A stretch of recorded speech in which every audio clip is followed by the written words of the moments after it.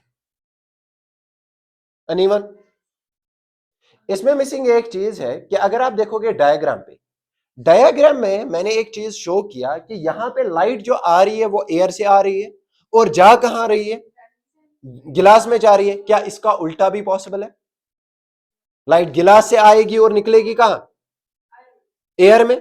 काचे समझ में? तो क्या ये इक्वेशन उस चीज के लिए भी फॉलो होगी या नहीं? तो आंसर है नहीं। तो इट मीन्स दैट ये जो इक्वेशन है ये तब पॉसिबल है जब लाइट जा रही है फ्रॉम रेयरर टू डेंसर। जब इक्वेशन जा रही है कहां से कहां? जब डेंसर से रेयरर आएगी तो क्या होगा? तो क्या होगा वो देखो। क्या बात है? हाँ, ये away from the normal, obvious बात है। और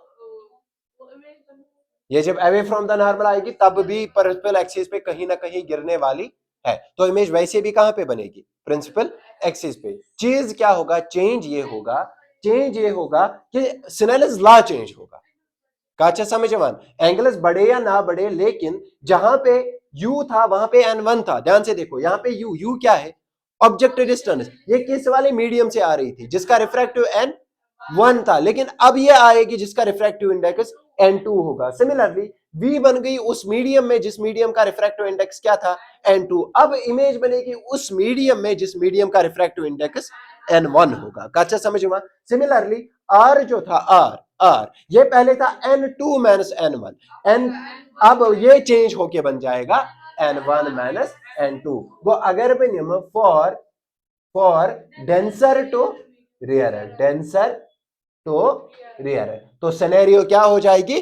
चेंज। तो हमारी इक्वेशन क्या बन जाएगी? वो बन जाएगी, वो थी n1 बाई यू, लेकिन ये बन जाएगा n2 डिवाइडेड बाई यू, ठीक है ना। प्लस वो बन जाएगा n1 divided by v is equal to, वो था n2 माइनस n1, ये बन जाएगा n1 minus n2 divided by r। काचा समझ में? वो बात समझ आ गई? तो इट मीन्स दैट अगर हम जा रहे हैं रियरर टू डेंसर तो ये इक्वेशन लगेगी, लेकिन जब हम जाएंगे डेंसर टू रियरर तो पूरे के पूरे रिफ्रैक्टिव इंडेक्स क्या होने वाले हैं? चेंज।